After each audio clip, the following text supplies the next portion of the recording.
சமுதாய முன்னேற்றத்திற்கான முக்கியமான முயற்சிதான் கல்வி கூடங்களை கட்டி எழுப்புவது. கிறிஸ்தவம் என்பது ஆன்மீக பணி மட்டுமல்ல, சமுதாய பணியும் கூட. நாம் ஆராதிக்கும் இறைமகனாம் இயேசு பூமியில் வாழ்ந்த காலத்தில் ஆன்மீக பணியோடு கூட சமுதாய பணியையும் செய்ததை வேதத்தில் வாசிக்கிறோம்.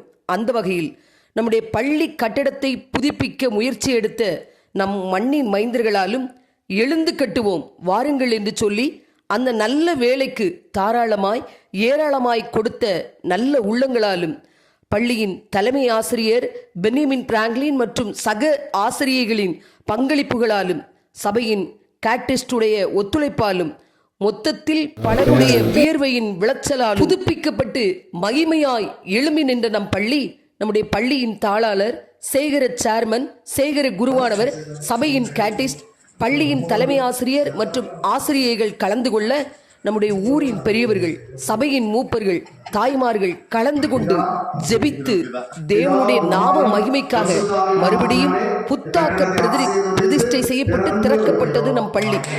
பள்ளியின் பிள்ளைகளின் கலை நிகழ்ச்சிகளும் நடத்தப்பட்டது. கர்த்தர் பெரிய காரியங்களை செய்தார். இது நிமித்தம் நாம் மகிழ்ந்திருக்கிறோம்.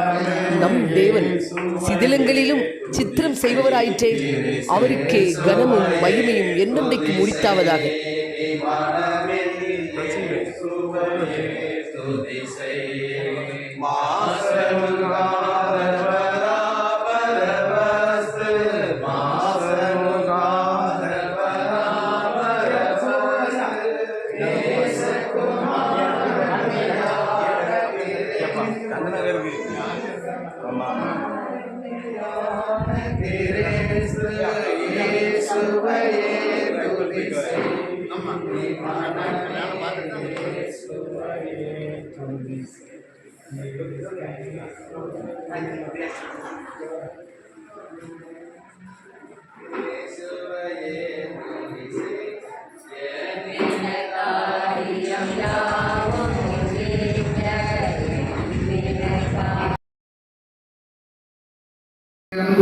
பரிசுத்த ஆவியானவருடைய நல்ல ஐக்கியம் இன்றும் என்று நம் அனைவரோடு விசேஷமாய் இந்த பள்ளியினுடைய அனைத்து பணிகளோடும் கூட இருப்பதாக.